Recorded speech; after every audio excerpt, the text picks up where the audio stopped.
जिन भी लोगों को मौसम बदलने के साथ चेस्ट में कंजेशन शुरू होता है, चाहे वो बच्चे हैं, बड़े हैं, बुजुर्ग हैं, वो समझ नहीं पाते और बार बार धक्का लगना शुरू होता है। आपको सिर्फ एक रामबाण उपाय करना है बहुत अच्छे सॉल्यूशन के लिए, और वो रामबाण उपाय ये है कि कच्ची हल्दी, जो अदरक की तरह हल्दी आती है, उसे घिसना है, उसका रस निकालना है।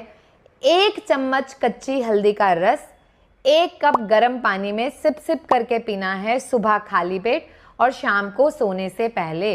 कुछ ही दिनों में चेस्ट में जो कंजेशन हो रहा है, बलगम जम रही है, उसमें भी आराम मिलेगा और जो सांस लेने में दिक्कत आ रही है वो भी सेटल होना शुरू हो जाएगी।